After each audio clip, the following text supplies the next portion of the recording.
Le 25 mars, vers midi, le roi Faisal était assassiné par un de ses neveux. Cette nouvelle a plongé le pays dans la consternation et l'inquiétude. Le meurtrier, âgé de 24 ans, était rentré récemment des États-Unis où il venait de terminer ses études universitaires. Il était connu pour ses idées farouchement pro-palestiniennes et l'on sait qu'il reprochait à son oncle son attitude trop modérée. Était-ce le mobile de son crime? Personne ne peut sérieusement répondre aujourd'hui. En Occident, la politique de Faisal était considérée comme un facteur de modération dans la poudrière du Moyen-Orient. À l'intérieur, il avait su assurer l'équilibre entre les provinces les plus importantes et les tribus les plus influentes. Son habileté politique lui avait permis de jouer les unes contre les autres les tendances progressistes et les forces les plus réactionnaires. Finalement, en fin tacticien, il a permis à son peuple de sauter du Moyen-Âge à la deuxième moitié du XXe siècle en préservant la monarchie absolue. Le jour de l'enterrement, dans le principal parc public de Riyad, des tentes ont été dressées pour recevoir les délégations étrangères. Les principaux chefs des États arabes sont venus saluer la dépouille de celui qui a été depuis la mort de Nasser l'un des principaux leaders du monde arabe. Anwar el-Sadat a été le premier chef d'État à atterrir à Riyad. Depuis 1972, le rapprochement de l'Égypte et de l'Arabie saoudite a profondément modifié l'échiquier du Moyen-Orient. C'est Faisal qui a poussé Sadat à renvoyer les conseillers militaires soviétiques. En contrepartie, l'Arabie saoudite a payé de nombreuses factures d'armement pour l'Égypte. Autre leader du monde arabe, Wari Boumedienne. On sait que les liens entre le président algérien et le roi Faisal se sont particulièrement affermis depuis la guerre d'octobre.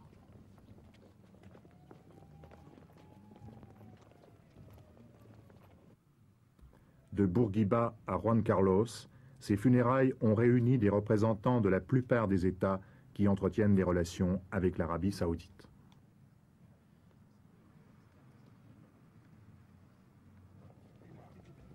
L'arrivée simultanée du président Assad de Syrie et du roi Hussein n'est pas passée inaperçue. Le président Assad n'a pas oublié que s'il a pu renouveler et augmenter le potentiel militaire de son armée, c'est grâce aux subsides de l'Arabie saoudite.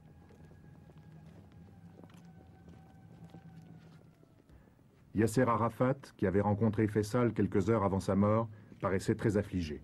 Rappelons que l'OLP, l'Organisation de libération de la Palestine, était principalement financée par Faisal.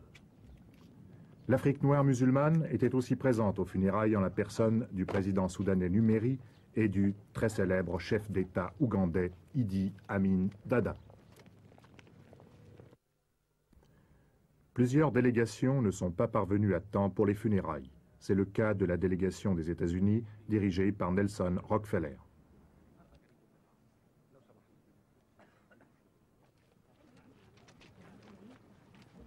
Le nouveau roi, Khaled Ben Abdulaziz, conduit la marche mortuaire.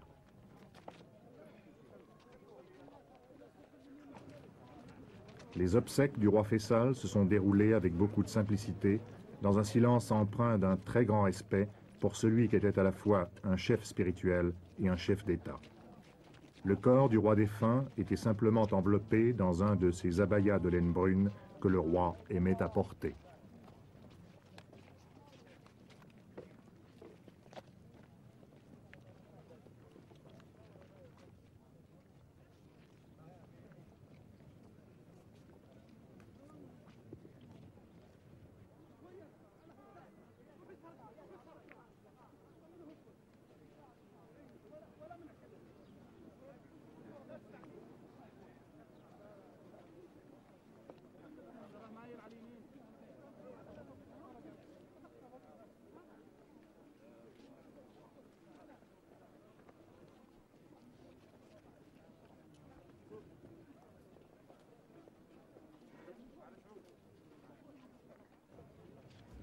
Accourus en toute hâte des autres villes du royaume et même des oasis les plus éloignées, les Saoudiens sont venus en masse rendre un ultime hommage à leur roi. On a estimé à plus d'1 million le nombre de personnes qui ont suivi les obsèques. For all Saudis, I think King Faisal was more than a king. Le roi Faisal était plus qu'un simple monarque, il était le père de tous les Saoudiens. Pour moi, qui suis un membre de la nouvelle génération, il était même plus que monarque et père, il était pour nous un exemple stimulant de sagesse, de foi et de courage. Stimulation to us. He was a source of wisdom and of faith, of courage. A man who proved to us and to everybody. C'était un homme qui nous a prouvé, à nous comme aux autres, qu'il est possible d'accomplir de grandes choses en un laps de temps limité. He accomplished things that take generations to be accomplished. Au cours de ces 11 années de règne, il a réalisé une œuvre dont l'édification aurait normalement pris des générations. Young, educated people. And it was always one of his main interests to spread. Il faisait confiance aux jeunes intellectuels. L'instruction pour tous, telle était l'une de ses grandes préoccupations, ainsi que la formation des jeunes saoudiens pour leur apprendre à utiliser les moyens modernes leur permettant de développer l'Arabie saoudite. Comme vous pourrez le constater, bien des postes de responsabilité sont occupés dans notre pays par des jeunes.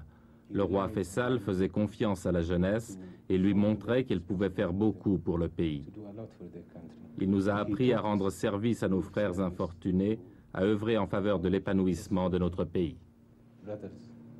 And he taught us how to be of service to them, how to develop our country. Et il était aussi le leader du monde arabe. Oui, certes, le leader de tous les Arabes. Il voulait unir non seulement son propre peuple, mais encore les Arabes de tous les pays, tous les musulmans, tous les croyants. C'était un homme qui avait une foi inébranlable en Dieu, en son pays, en son peuple, et en tous ceux qui croient en Dieu, ceux-là même qu'il voulait unir.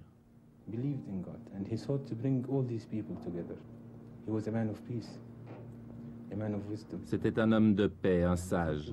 Il vivra dans nos mémoires non seulement pour ce qu'il a accompli lui-même, mais encore pour tout ce qui sera fait grâce à l'œuvre qu'il a réalisée.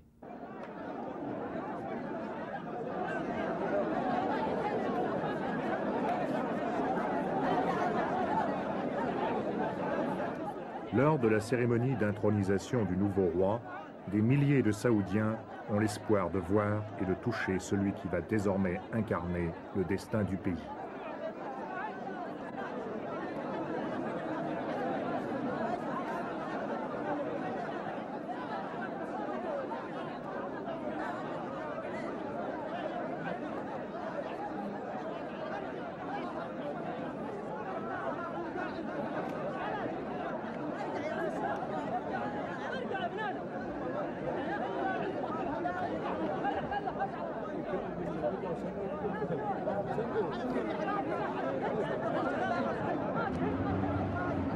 C'est au palais du gouverneur que les dignitaires du régime sont venus saluer le nouveau monarque. Selon la tradition, le peuple sait que lui aussi pourra pénétrer dans le palais. Pour les accueillir tous, le nouveau roi devra poursuivre la cérémonie le lendemain.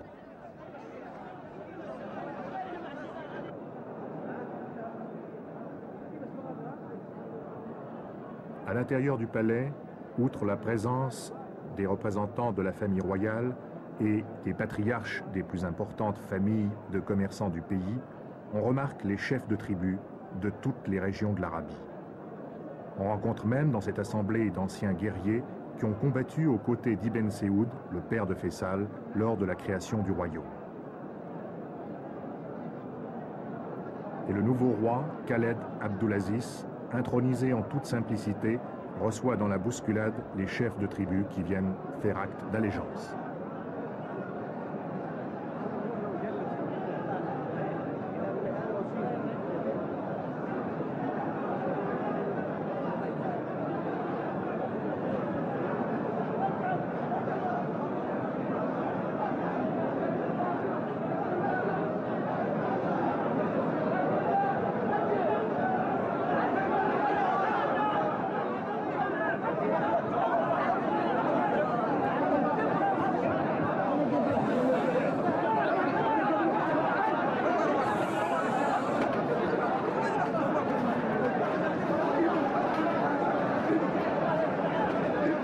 roi est secondé par son frère, la tête recouverte d'un kéfier à carreaux rouges et blancs. Il s'agit du prince héritier, Fahd Ben Abdulaziz, l'homme fort du nouveau régime. Tous les moyens d'information du pays ont réservé dans leurs notes biographiques autant de place au prince héritier qu'au nouveau roi. C'est pourquoi l'on a parlé d'un royaume désormais bicéphale.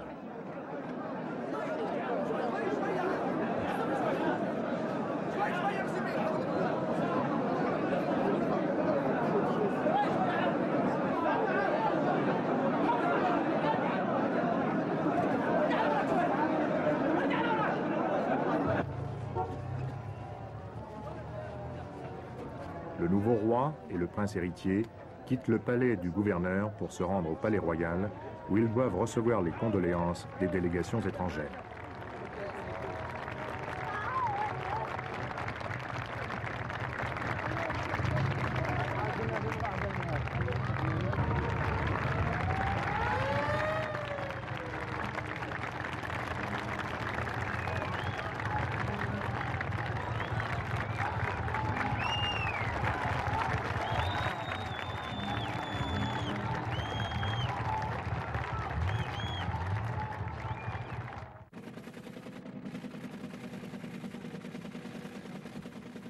Troisième producteur de pétrole du monde, derrière les États-Unis et l'Union soviétique, l'Arabie saoudite est le premier exportateur d'or noir.